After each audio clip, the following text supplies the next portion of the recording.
Now let's go back to the night before all this happened. Did you guys discuss no one's gonna get hurt? You didn't want nobody to get shot. Did that come across the table?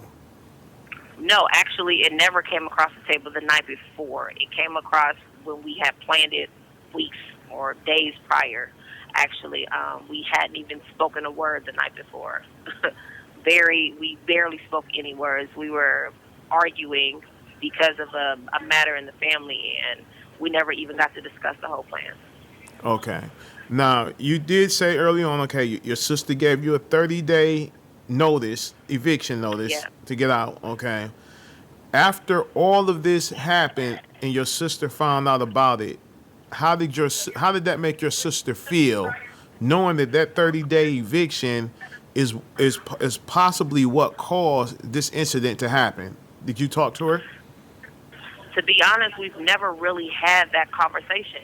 13 and a half years later, me and my sister, we were quite close, and I used to tell her everything. But, as the old folks say, I was smelling myself. And as I grew older, I grew distant from her, even though we stood and lived and slept under the same household. I kind of lost that connection. So, I really, to this day, don't know her true feelings about it because it's not something that has been discussed. The day that officers came to my house, well, her house as well, she ran upstairs, asking me questions, and I told her I didn't know, and she thought I was lying when legitimately the question she was asking I didn't know. And so that was really the only time we've ever spoken of it. I can only imagine, probably blaming herself. I can only imagine the shame, the guilt, all of that goes along with that. But I can't say that, oh, this is how she feels because that conversation has never occurred.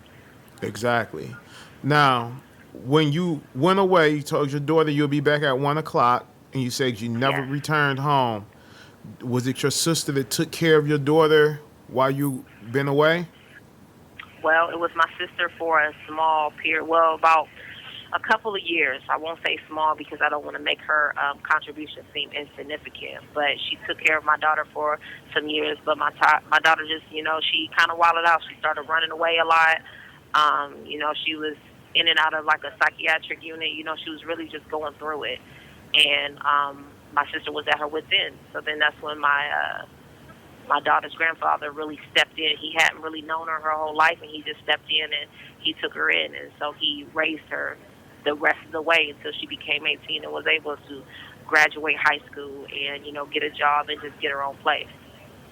Amen for the grandfather. Grandfathers, Absolutely. we are the ones. Absolutely. Absolutely. Okay. It was definitely a godsend. Amen to that. Now, let's go a little bit further more. Okay, now, after the accident occurred, right? Yep. Mr. Helms walked up from behind Mr. Kaluza's vehicle and shot him in the neck. Mr. Helms Yeah. took the deposit money, which was only $300. Did you witness any of this? The only thing that I witnessed was the shot, and to this day, there has been no confirmation that he took the money. I know what the newspapers say, I know what the media says, and I know what the detectives say, but to this day, there was no money to be seen. The only thing that I witnessed was him getting shot, and then him coming to my car, and for some reason, I didn't know what was going to happen next, but in a split second, I seen a look in his eyes that I've never seen before, and he just told me to leave. So that was the only thing that I saw. Because when he told me to leave, I left the scene. Okay. Now, okay. It kind of, this is kind of what threw me for a loop as well. I never worked fast food, but I was like $300. Are you serious? You mean to tell me this man was going to make a deposit of $300 to the bank? This call is originating from an Ohio correctional facility and may be recorded and monitored. That right there didn't seem right to me. $300. That's all he was going to the bank to deposit was $300 from a restaurant. I know it makes me so emotional because, sorry, Don't take but your time. it's just not saying that if it was just a grand amount, it would have been worth it. But on top of, just the poor decision I'm making and the events and everything happening, on top of all of that, for this man to have been made paralyzed for $306, it just makes it that much worse. It's like salt to the wound.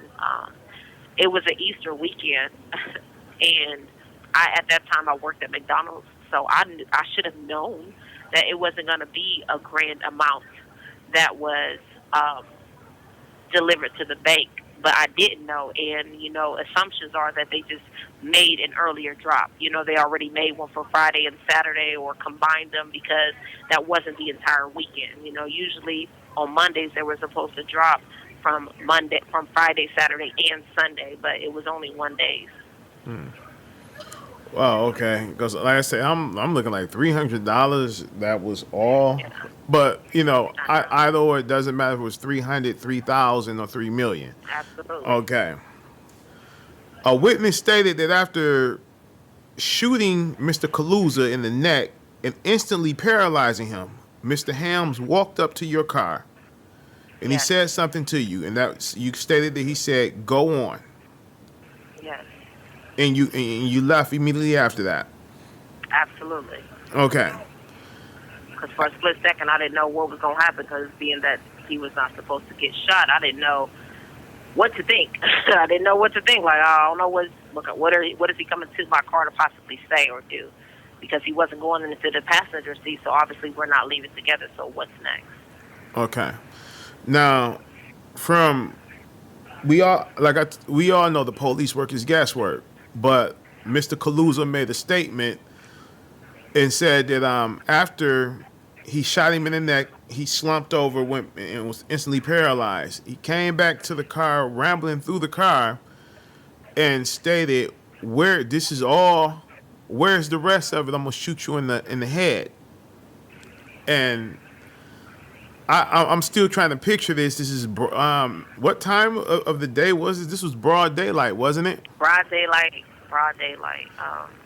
Like I said, all I can know is from the newspapers at this point of what happened when I left. Right, because Because you don't know. I wasn't there, so I can't confirm or deny when it happened or what was said, because I wasn't the one who said it. Okay. But Now, it happened broad daylight, about 8:30, 9 o'clock in the morning. So okay, pretty, pretty early in the morning. yeah, pretty early. Okay. Now, you left. Did you Yes, immediately go home? yes, yes. Okay. Driving home, what was your mindset like? Is he dead? Oh my God, I can't believe this happened.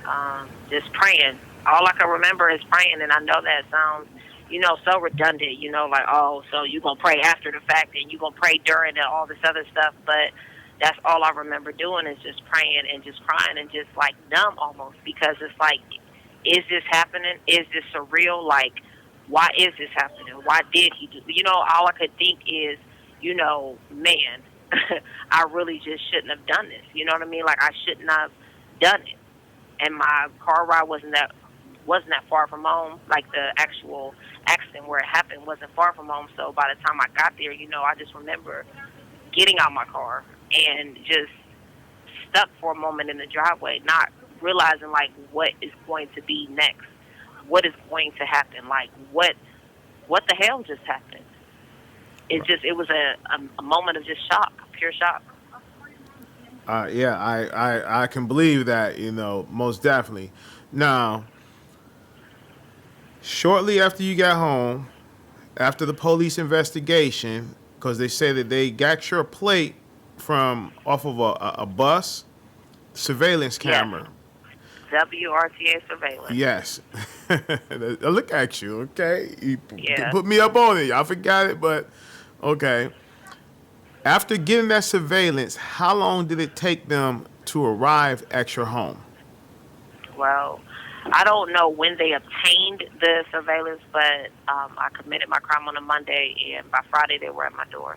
I know, like Thursday night, it was on the news because I had people call in, and even my manager, because I had, like I said, worked at McDonald's, they were basically, inquiring like, hey, it's this car that looks like yours, and it's this, just kind of snooping around. I wasn't really saying. This call is originating from an Ohio correctional facility and may be recorded and monitored. Wasn't really saying anything to anyone, but it was just like that night, Thursday night, I really remember a lot of, just a lot of talk about it. And then I got off of work Friday morning, and, that's when things just became real. Okay. Now, it happened, you said it happened on a Monday morning, and the Yes. police came to you on a Friday. Through, Yes. we got Tuesday, Wednesday, and Thursday. Yes. And that Monday, the rest of that Monday, all the rest of that Monday, then Tuesday, Wednesday, and Thursday. Okay. Yes. What was it like between yourself and Mr. Helms? It was real. It was tense. It's not like we just went about our merry way and just went by it. It was real tense because it wasn't supposed to happen that way.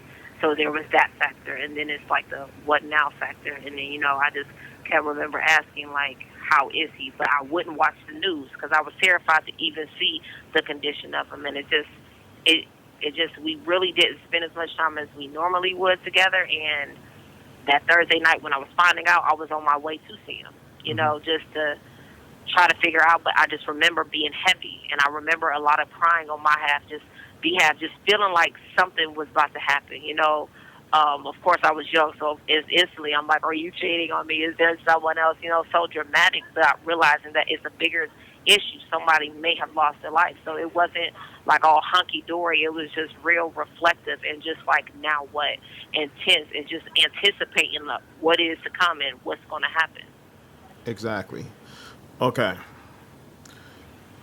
Shortly after they picked you up and they arrested you, did they tell you, did they arrest you, or they just said, we're bringing you down for questioning? Of course, they said they're bringing me down for questioning. There wasn't no full arrest. They told me, oh, we're going to bring you down for questioning. We're just going to do it. You'll be back by 1. They searched me. You have 1 minute remaining. Said they had to cuff me, and then took me down to the station. Okay. And then that's where stuff just got real. Okay. Even more real than it had previously. Okay.